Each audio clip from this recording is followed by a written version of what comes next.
everyone. Thank you for coming. As Paul said, I'm Avleen. I work at Etsy. I'm a staff operations engineer. And I'm going to show you a story about how we've scaled up our monitoring at Etsy as we've grown. The company started about 7 years ago, just a couple of handfuls of servers, typical startup. And now we have a lot more users, a lot more servers, a lot more services that we need to monitor. And there's a process that goes with scaling up your monitoring. As you scale up other systems, you scale up your tiers, your web tier, database tier, everything. You need to take special care with what you do with your monitoring. And I'm just kind of going to go through what we did at Etsy and some interesting things that we're doing right now for the future that go beyond, like you monitored your services. What do you do next? Everything's up there, everything's alerting when it breaks, but what do you do beyond that? There's a lot you can do, so I'm going to be talking about that a little bit. Okay, so for those of you who don't know Etsy, we are a marketplace that celebrates sort of individual craftsmanship and design, and we have sellers all around the world, and they bring all their goods to Etsy to sell, and we have all kinds of cool stuff, like this is one seller who sells handmade wooden coasters out of Hawaii, and another seller that sells kind of cute ornaments for kids. And somebody, this is my favorite, like one of our sellers makes cufflinks out of Lego. So we have a pretty diverse user base. It's not necessarily people who are very technically savvy, and we have to support them like most marketplaces you would imagine would. And as I said, in the last 7 years, we've had to grow up a lot. And we've come up with new ways to sort of visualize what's happening on our site. And one of the tools we like to use is Splunk. A lot of people I know like to use that. This is a sort of real-time simulation. This is a screenshot of a real-time simulation that we took back in 2011 of the number of sellers who were listing feather hair extensions in a 5-minute period. So you can see there's like thousands of these that come up every second. And like being able to actually hone in and see where problems are happening is something that we've had to kind of decipher and figure out on our own. But first, before I go too far into exactly what Etsy does, I want to tell you guys a little story. And this wasn't in the slides until yesterday. I almost didn't make it here. So I came here with my wife, and we live in Northwest Arkansas, all the way down at the bottom over there. It's really nice. And I love road trips. I think they're awesome. They're tons of fun. And when Brandon and Ethan asked me to come by and speak, I thought, yeah, road trip, another one. I can go there. So I jumped at it. It was great. I thought it was wonderful. So on Saturday, my wife and I went down to Hertz. We got a rental car. It was a nice little thing. Kind of went fast. It was good. Enjoyed it. And one of the things I really love about road trips is that you can see a lot of the country during the day. There's beautiful stuff everywhere you go to see. And the trip that started like this in the morning, by mid-afternoon, was doing this. And one of the things I hate about road trips is when it's raining and you don't get to see all the beautiful things in the country. The storm was pretty bad. We were coming up through Missouri. And a few hours into the drive, we were behind a car who was going kind of slow. And there's a lot of spray back, as you'd imagine, from slow car right in front of you. So we moved over and started to go past the car. Unfortunately, right at the moment as we passed the car, the rear tire blew. This car had traction control. It's a form of a monitoring system. And it kicked in. But the weather conditions were really bad, and it couldn't compensate. And in most conditions, when you blow out a tire, even on the freeway, you can recover. In the rain, not so much. We ended up skidding off the freeway at 70 miles an hour. Within a few seconds, we were actually facing the right embankment. And then we slammed into one of these at 70 miles an hour. And that's what happened to the car. So it was pretty bad. The airbags went off. Seatbelt pretension is tightened. And we were OK. We got out. a little shaken, a little bruised. But the people who designed the monitoring system inside this vehicle took into account the various conditions under which these safety systems would have to be used. We were able to walk away from it. You can probably see I have a little scarring right here, but apart from that, not too much. But it was pretty bad. I mean, I'm not going to lie, it was pretty bad. Other industries have been working with these kinds of monitoring systems for a long time. This isn't new. Our industry has started to deal with reactive monitoring systems only relatively recently. The last sort of 10, 15 years is when things have really started coming to the forefront. And it wasn't just, it wasn't, like I said, it wasn't just the airbags and like the seatbelt pretensioners and the anti-submarine seats and all these things that just happened to be there. It was really the monitoring system in the vehicle that detected, hey, there's a collision that's about to happen. Let's set off a certain chain of events. If I go back to this slide, this one right here, what you're looking at is the driver's side door, which was the one that hit the pole on the freeway. And you can see on this side of the car, the side curtain airbags have deployed. I don't actually have a picture of the other side of the car, but the airbags on the other side didn't deploy. The monitoring system was designed and was smart enough that it realized the exact conditions that were taking place and took the appropriate action. Now, in Nagios World, we call these things event handlers. We do similar things when, oh, Apache's dead. Restart it. It'll be fine. But we need to, a lot of us have started thinking about these things. And certainly when you start getting bigger, when you start scaling your monitoring system, reactive monitoring is one of the things that you do need to think about. And it's something we have to think about a lot. OK. That was a little detour, but I want to talk about that because it's kind of cool. So act one of the story that I want to tell you is about monitoring hygiene. Lots of people talk about monitoring hygiene. What is it? Well, it's just making sure that your monitoring's clean. Monitoring that doesn't alert you when it shouldn't, alerts you in the right way when it should. The problem with monitoring hygiene is that it takes a lot of effort. I hate monitoring hygiene. I like setting up monitoring. I'm deploying Redis. Let me set up some monitoring. I can know when it's up and when it's down. But when things start going wrong, I just kind of start ignoring them. And, oh, it's paging me again. No, I know it's all right. Nothing else is broken. I'll just ignore the alert for a while. It takes a lot of effort to keep your monitoring system clean, especially as you start getting bigger. Our growth started to almost explode back in 2010. And the team we had at the time was really small. I joined in August 2010. And by August 2011, our monitoring system was so dirty that we were getting about 300 pages a day. It was just, it's impossible to monitor. Like, you're getting 300 pages a day. You don't know what's broken and what's not. There's no way that everything is broken all day long. Otherwise, you'd be out of business. And I think this is something we can, everyone can relate to at one time or another. Things just go crazy. Like I said, when you spend your whole day just kind of reacting to your monitoring system instead of fixing the problems that you have, you're not really being very effective. Now, this is, like I said, this is average pages a day over the course of a year. I didn't always get 300 pages a day. It might have been, nothing for 3 days and then 1,000 pages on the 4th day, just one after the other after the other. It got so bad that Verizon and AT&T started rate limiting us because we were just sending way too many emails to their SMS gateways. In 1971, a gentleman named Herb Simon was talking about something called the attention economy. It's the economy of like how much focus you can give something. And he said, information isn't a scarce resource, attention is. There's always, in an information-rich world, the wealth of information means a dearth of attention. The more information you have coming in, the less attention you can give any of it.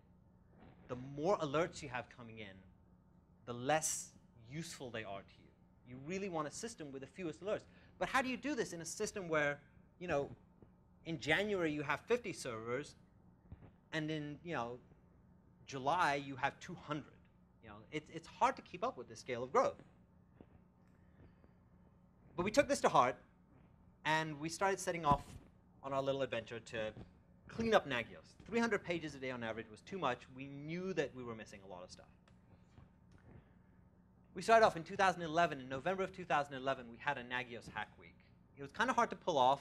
At that time, the company, I think, was around 150 to 200 employees. The operations team was about 6 people. The majority of those other people were software engineers.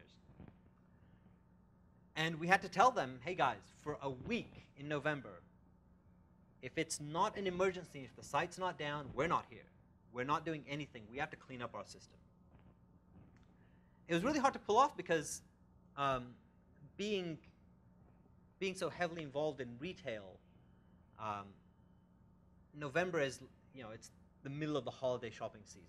It's getting really busy. Things are getting really crazy. But we knew that if we delayed it, if we didn't actually push forward with this, what would happen on Cyber Monday when we get a lot of traffic to the site, and we're getting alerts and we don't know if they're real or not, we don't know what's working or not, we had to do this. So early November 2011, the ops team just said, hey guys, we're really sorry. We're not going to do anything for the next week. We're going to clean up monitoring. It was pretty crazy, but we needed it. And something interesting came out of it that we hadn't realized when we were smaller. We only realized when we kind of got to a tipping point. During Hack Week, we looked at our alerts. We literally sat down with the Nagios config file open, and we went through each check one at a time. Said, are the thresholds right? Is this doing the right thing? What's going on? And we tried to apply a specific filter to every check that we had. We said, is this check a leading indicator of problems that are going to happen? Or is it a trailing indicator of problems that have already happened that we need to fix right away? And you have to deal with each of them slightly differently. If you have a leading indicator of problems, sometimes you get alerted and the problem kind of fixes itself before it actually gets really bad. If you have a trailing indicator of problems, well, sometimes something's broken, but it recovers by itself. Or you can use, like I said earlier, you can use event handlers to fix problems. So you have to treat them kind of differently. But this was an anomaly. Somebody said, why are we monitoring load average? What's the point? And myself and a couple of other operations engineers said, hey, we use load average. Something goes wrong with the system. You log in, type uptime. You see, oh, load average is really high. Something crazy is going on. That's one of the first things a lot of us do. And somebody suggested that we stop monitoring it. OK, that doesn't make sense because it's an indicator that there's something wrong with the system. If the load average is really high, if you have a load average of 400 on a little 1U server, there's probably something weird happening with it that you need to go look. But they said, no, let's get rid of it. So we sat down, and this was probably one of the most contentious issues we've had with our monitoring, where half the people said, no, we really need to keep this thing. We need to know when the load average is really high. It tells us that there's something wrong with the system. But no one could ever say what this actually told them was wrong. So we got rid of it. And instead we decided to keep other checks that actually told us specifically what was wrong. Once we got over that argument, doing really weird and wacky things with our Nagios setup was a lot easier. I was on call 3 weeks ago, and our on-calls run from Friday evening to Friday evening. And on Monday, Tuesday, and Wednesday morning, at 6 a.m., I got paged because our image cache servers, which run Apache Traffic Server, were complaining that they were out of memory. How many people have run some kind of image caching system, Squid, ATS, anything like that? OK, do you care if it's out of memory? No, why? I want this thing to run out of memory. I want to choose all the memory that it has. Why are we monitoring the memory on this box? It woke me up 3 times in the week. I went in, I just deleted the memory check. Memory anymore. Makes no sense. But it's a monitoring hygiene thing. You don't think about these things until they actually go wrong and actually break. So like I said, now we actually monitor. We try and focus on monitoring things that tell us specifically what is wrong with the system. That's great to start with. First hack week, I call it the equivalent of 2 fire buckets. It was not too big, kind of easy. We just threw some sand on stuff, and it was all right. But you can't go from this to this to this and just keep throwing sand on a problem and hoping the fire's going to go out. It doesn't. The problem is still there. And just throwing more resources at it, just saying, we're going to go faster, we're going to do more. It very, very quickly we realized that we just couldn't do it. We had to take a different approach to our monitoring. So our second stop, this guy, I don't know if anybody here knows him. His name is Jordan Seisel. In 2010, he wrote a Nagios plugin called Check Check. And it does something very simple. You give it a regular expression, and it goes and looks at the state of all the services or all the hosts that match that regular expression. And if any of them are down, it sends out 1 alert. If 50 of them are down, 1 alert. 2,000 are down, 1 alert. Suddenly we weren't, we applied this to, the first check we applied this to was the send mail queues on our web servers. Our web servers, people sign up to the website, generate an email, send it out. Sometimes these queues would back up a little bit. But when you have 50 web servers and things blip for just a moment, just enough to cause 50 web servers to queue a few more emails than you expected, suddenly you have 50 alerts. But you don't need 50, you need 1, because 1 service is having a problem, not 50. So we implemented that, and between that and the Nagios Hack Week, we actually made a pretty decent dent in the number of average pages per day we were getting. We went down from about 300 down to about 49, 50 a day. That's better. 6 times better. That's still a lot, though. Let's say you get no pages Monday, Tuesday, Wednesday, Thursday, and on Friday you get 300. It still doesn't really help, because in that 300, what was noise? What was the actual problem? What are you looking at? So we said, what else can we do? So we broke our alerting down a little bit more. We said, OK, there's a lot of alerts we get for things like the disk is kind of full. Not really, 80%, but it's not really bad. And there are a number of other alerts that we kind of piled into this. And we said, OK, let's just email them. Just send them to people's inboxes, but don't page people. There's no point. It's unnecessary. There's a lot of stuff that people don't need to be woken up for in the middle of the night. Those things do not page. So we cut it down a little more. I think we managed to get it down to about 20 text messages, pages, whatever, a day. And it's kind of been there for the last 2 years. We said, OK, this is good. It's all right. We can live with it. When we said that, we made a mistake. We shouldn't live with it. 20 pages a day is still a lot. In the context of this, the line there is the number of pages, the average pages per day. The green is the number of servers we have, and the number of services in yellow. The number of services is going up because we're deploying more stuff. We're putting out new features, new software that needs to be monitored. That's going up. The number of alerts per day has stayed constant. So in one sense, we're winning. We're doing great. We're not getting more pages when we add more stuff, but it's still kind of a lot. Not really. Early this year, we decided that we're still getting way too many pages.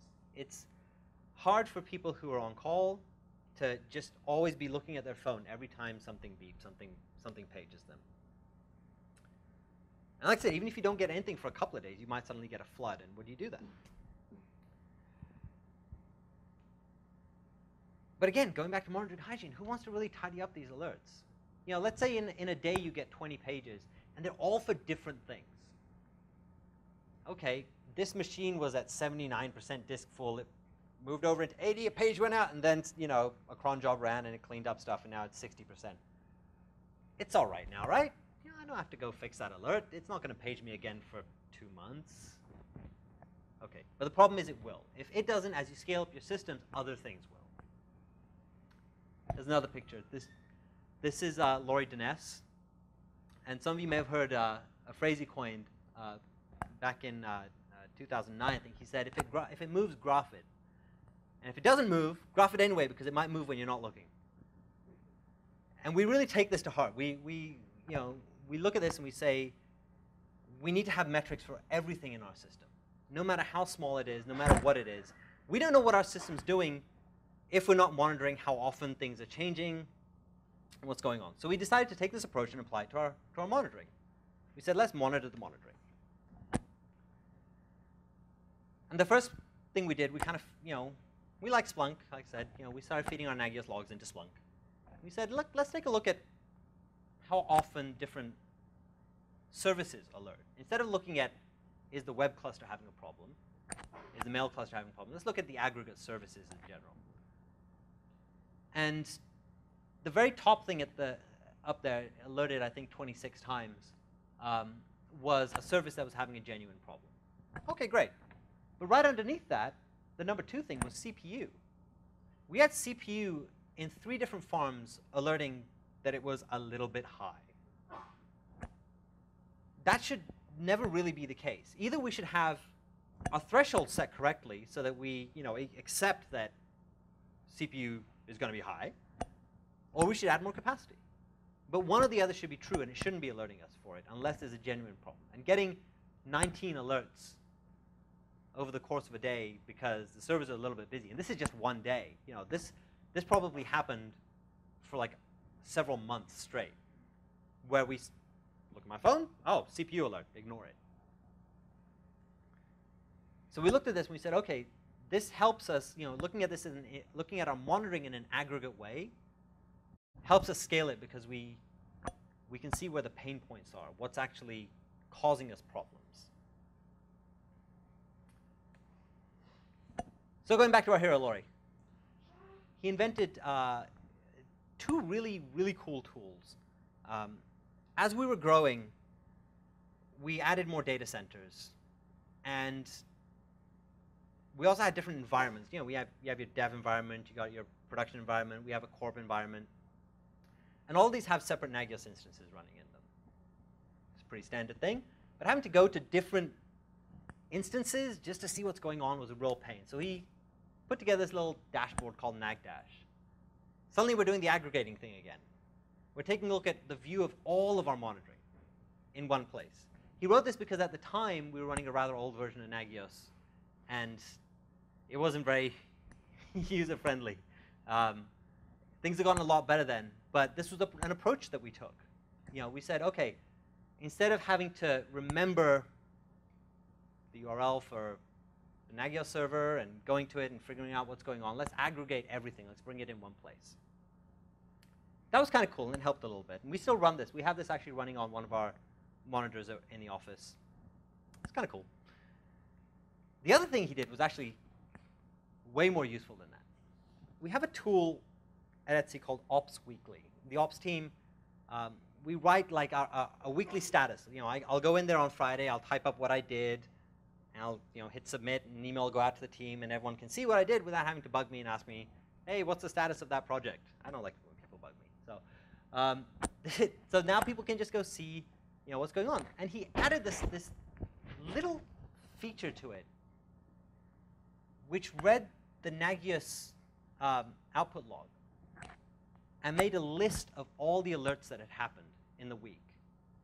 And the person who's on call would go through and tag each alert. They'd say, well, did I have to do something about this alert? Didn't I? If I didn't, why not? You can see down here, the second gray box says no action taken, check is faulty or requires modification. That's one of the options that we pick when we're tagging these alerts. Out of the, however many it was, 53 pages that happened in this week, 27 of them were tagged as being bad. Completely unnecessary. Some of them, I'm sure, woke up the on-call person. This kind of aggregation is really, really, this is, I go on and on about this, but it's really the thing that's helping us grow our monitoring. Instead of just saying, let's add more servers, Nagios is busy, the CPUs are pegged. The problem, it may not even be that, your monitoring box is busy. You may just be doing the wrong checks. And it's expensive to do those.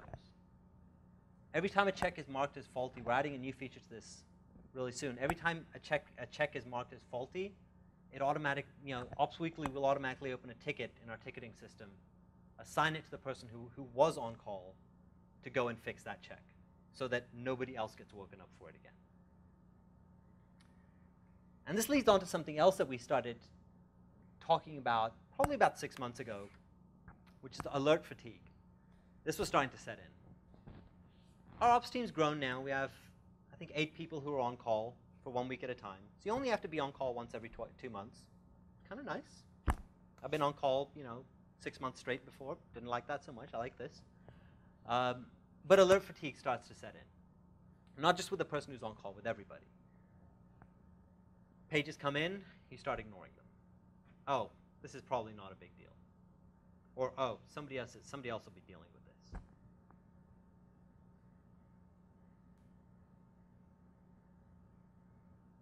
And I think a lot of people really, whether they identify alert fatigue or not, they suffer from this at some point in their careers. I've been like that in front of a laptop because I've been trying to fix stuff in the middle of the night and just passed out because I've been getting page after page that I didn't need to. One thing I should probably ask here, how many people here in this room are a part of an on-call rotation of some kind or another? Almost everybody, good. Okay, let me ask you a different question. How many of you who put your hands up run faster to your laptops if your phone is buzzing non-stop compared to if you get one page? Okay, some people. Okay, I know it happens because that's how we determine the value of an alert, of a problem that's happening. If my phone just goes bzz, bzz, bzz, bzz, bzz, something really, really bad must be happening because 50 things are paging me now. But that's not necessarily true. And it quickly leads to something called normalization of deviance, where you start accepting that things are only really bad when you get a lot of pages. When you get a few pages, you get one page, probably not that big of a deal. And that's really bad, because every page should mean that something needs attention right away. But sleep is good. We all like sleep. Don't want to turn our monitoring systems off when we go to sleep. That kind of defeats the purpose of them too. But this has an impact, right? I mean, I don't want to get to the point where I only wake up when my phone is going crazy. I want to wake up every single time it buzzes, and I only want that to happen when something really bad is happening. And all the things we've done have kind of started leading up to that point. We're getting there. It's an ongoing process. It's difficult. But there's more we can do. That's just the monitoring of the systems. When we started looking at alert fatigue, we started talking about monitoring people instead. And things kind of got a little bit weird at this point. I won't lie. They definitely did. We wanted to, in all of the monitoring, the graphing, and the charting and data collection that we do that we love making data-driven decisions at Etsy. We really didn't have a good idea of how our monitoring was actually impacting the people who are on call. It's kind of accepted, and people just kind of go with it, that, yeah, you're an operations engineer, you're a sysadmin, you're a DBA, whatever you are. You're going to be on call, you're going to get paged. That's just the way it is. And we didn't really like that. Mostly because we were being selfish and we just didn't want to get paged a lot. But we wondered if there was something else that we could do here. Like I said, I was saying, at the beginning of this talk, once you've monitored your systems, there's got to be something more you can do beyond that. So we started talking about monitoring people. I don't know if anyone else has seen these. I'm wearing one of these. This is a Jawbone Up. There are other things like it. Fitbit has like a little device. You can get apps on your phones. And essentially what this device does is it tracks your sleep. And it just makes a nice, pretty chart that shows you when you're sleeping really well and when you weren't sleeping really well. And we said, this is kind of cool from the perspective that we like data. OK, we don't know what we're going to do with it, but let's collect it and see what happens. So I think 5 of us on the team said, yeah, we'll try this. OK, we'll get it. we went out and we got these. A couple people downloaded apps on their smartphones. There's some good ones. Sleepbot is a good one if you have an Android phone. Sleep as Android is really nice. And essentially all they do is they do motion tracking. Like when you move around a lot, it detects, oh, you're probably awake at this point. If you're very, very still, you're probably in like a nice deep sleep. And it makes like, you know, pretty graphs like this. This is my sleep the night after the car crash. 9 hours, 49 minutes, pretty good, you know, especially after a wreck. That's awesome. But you'll notice right over here, sorry, jogging over here, there's this little orange bit right here. That was when I was awake. I just woke up. Something woke me up. I don't know what it was. It was early morning. It might just have been natural. But I was still really tired at that point. And I had a kind of a hard time getting back to sleep. We knew that this kind of information could be useful to us somehow, somewhere down the line. And we knew that it was important to start collecting it before realizing what we would do with it. Going back to that whole, if it moves, graph it. Because at some point down, you know, you'll find a use for it. And it turns out about a week ago we did, after 4 or 5 months of collecting this information. Another engineer on our team, Ryan France, he took the data we'd been collecting. Oh, I should point out that a lot of these devices and the apps for smartphones, they let you export the data in different ways. The Jawbone one specifically, there's an API for them. And you can, we would collect the data, we would pull it down from the Jawbone servers, and we'd upload it into Graphite, just because, well, we want the data. And a week ago, Ryan took the information and he started overlaying where we were getting paged on top of that. So what you see here, I don't know exactly whose sleep pattern this is. It's not mine. I wasn't on call that week.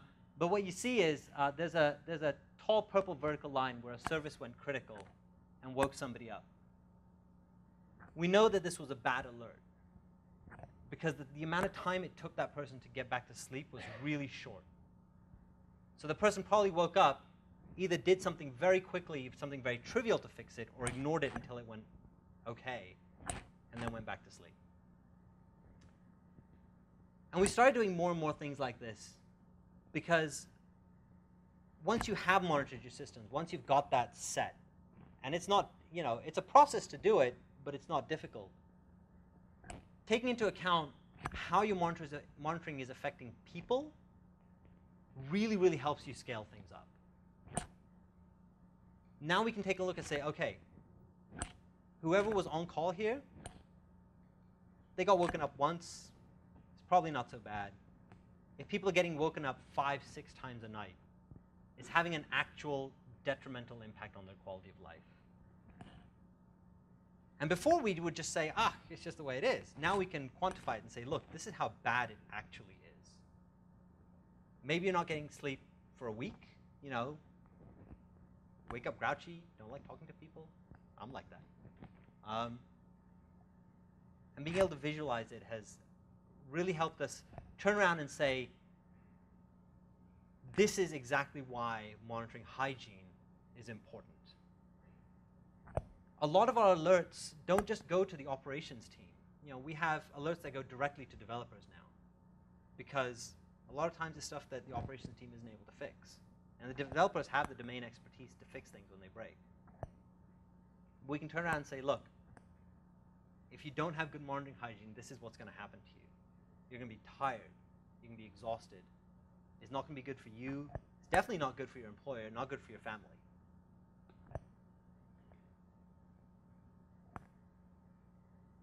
Now that we have all this, we get to go to sleep. And it's nice. And that's the short version of how we scaled up monitoring at Etsy. Any questions? Yes.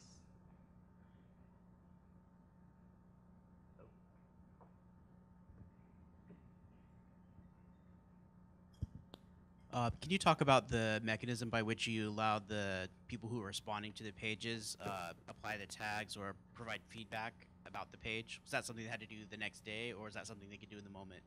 They can do it whenever.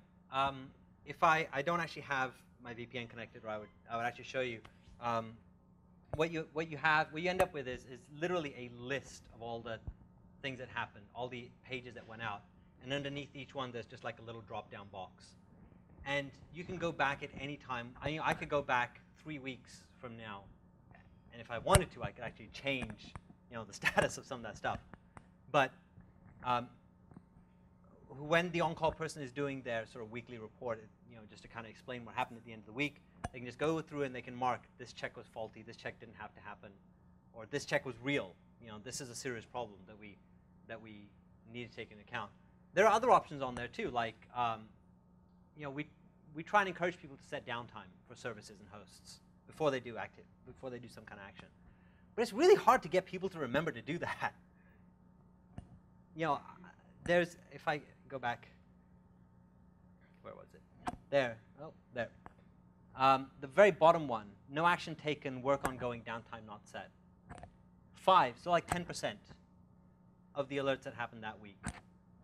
It was just people forgot to set downtime. And we shy away from saying things like, okay, well, you just got to work harder. Remember to set that downtime. Weeks and weeks and months of trying to do that just doesn't work. So we look at why people don't set downtime. Well, it turns out it was really difficult to set downtime. Go to a page, you got to click on something, you got to type something in. Way too much effort. We use RSC very, very heavily at Etsy. We have a little bot.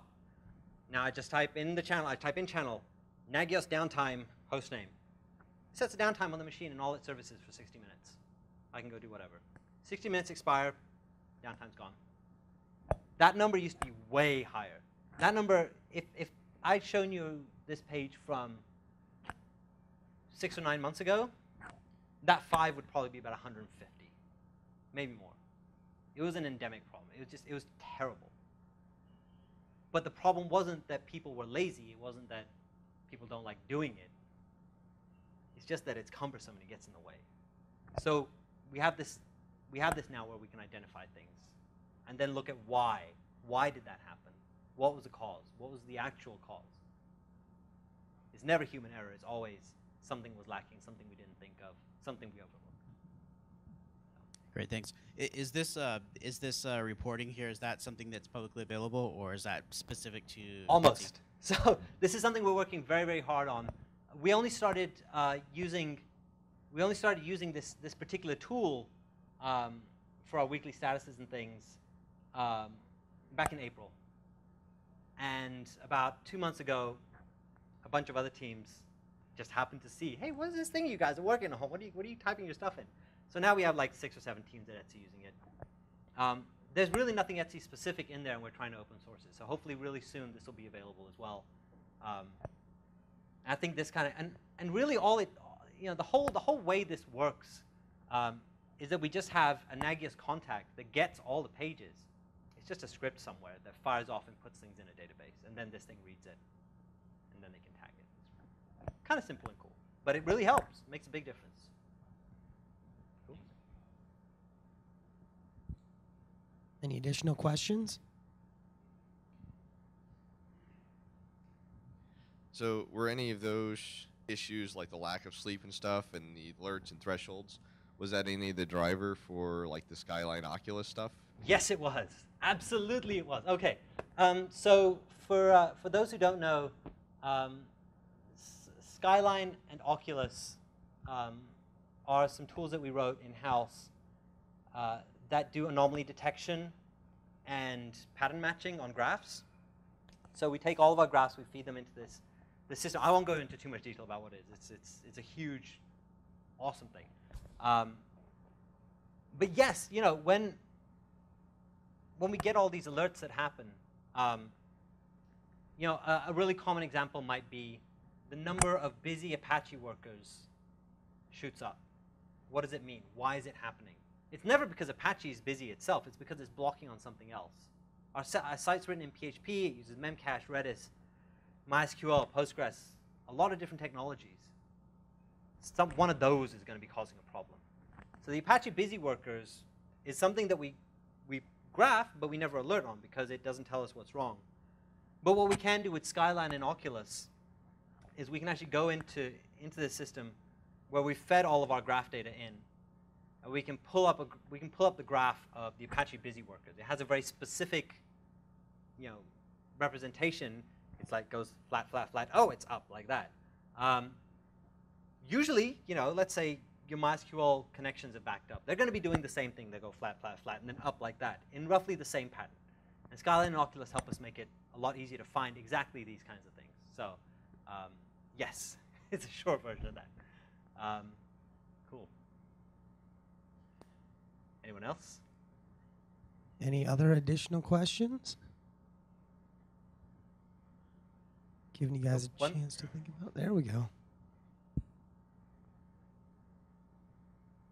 So do you have a formalized process for dealing with the no action taken on that screen? Do you have like or does everyone have the power like, oh, this was I'm just going to turn this off for right now, like you did with the memory checks? Yeah. Yeah, I mean, it's kind of a mixed bag there. So yeah, in my case, I didn't even wait for the end of the week before this happened. I realized the check was bad. I said, let's just go in and delete it.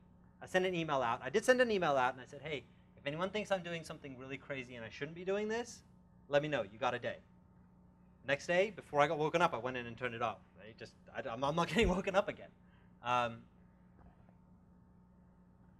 The other side is, I think I mentioned we're adding a very little feature to this where, if you mark an alert as no action taken because the check was faulty, it'll go in and it'll open a ticket and assign it back to you. Because you're the person who's on call, you're the one who got woken up, you probably know what's going on. You should probably go in and do something about it. That's about as formal as it gets. We try and empower the people who are receiving alerts to be the ones who just go in and take care of the alerts. When I said that developers get a lot of our alerts, they probably get about, at this point, I'm guessing slightly, but I think maybe about 50% of the alerts go straight to developers. They actually create the alerts. They create the Nagios plugins. They create they update the Nagios configs in Chef. They push out the changes. They test them. They get all the pages. Our search team was the first one. They were the first ones who kind of adopted this way of working, and they've just really taken off with it. They've just, they do so much awesome stuff with monitoring.